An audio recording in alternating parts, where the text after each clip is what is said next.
L'Amérique a été secouée par une coupure de courant d'une ampleur exceptionnelle. En l'espace de quelques secondes, près de 15 gigawatts de production électrique se sont volatilisés du réseau espagnol.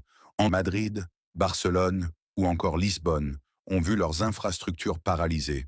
Feux de signalisation éteints. Été exclut pour l'instant une cyberattaque, évoquant plutôt un phénomène atmosphérique rare ou un déséquilibre brutant aux États-Unis. Donald Trump fait face à une actualité mouvementée. Son gouvernement, actuellement engagé dans une série de réformes controversées, a été sévèrement freiné par plusieurs décisions judiciaires. Des tribunaux ont bloqué des décrets visant à restreindre les politiques de diversité dans les écoles publiques, provoquant de vives réactions au sein du Parti républicain. Sur le plan diplomatique, Trump a une fois de plus suscité la polémique en déclarant que le Canada serait mieux intégré s'il devenait un État américain, une sortie vivement rejetée par les autorités canadiennes. En parallèle, la Maison-Blanche a récemment congédié les auteurs d'un rapport scientifique majeur sur le climat, alimentant les accusations de censure politique. Enfin, à Rome, le Vatican se prépare à l'un de ses moments les plus solennels. Le pape François est décédé le jour de Pâques, à l'âge de 88 ans, mettant fin à un pontificat marqué par la simplicité, la défense des plus vulnérables et les réformes internes de l'Église.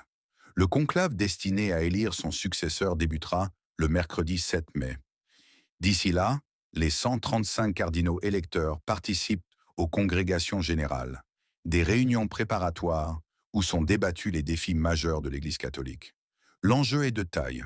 Choisir un nouveau pape capable de faire face à la sécularisation croissante, aux scandales passés et aux fractures internes du monde catholique. De l'Église catholique. Quelques heures après la mort du pape, plusieurs noms émergent déjà.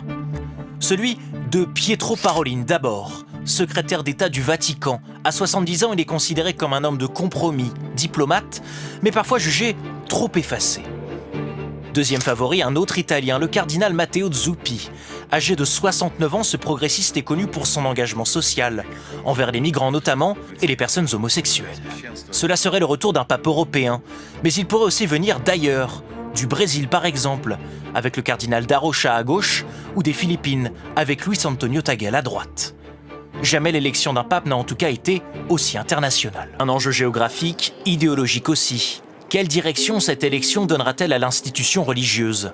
Les clés de l'Église seront-elles confiées à un homme sur la même ligne progressiste que François, comme Jean-Marc Aveline, l'archevêque de Marseille ? Il partage les idées du défunt pape sur les questions migratoires et interreligieuses. Au contraire, les cardinaux feront-ils confiance à un homme plus conservateur, comme le Guinéen Robert Sarah à gauche ou l'Allemand Gerhard Müller à droite ? Dans l'ombre, c'est une bataille politique qui se joue. Quelle que soit la personne choisie, le choix du futur pape sera un signal fort dans un contexte de tension croissante au sein de l'Église.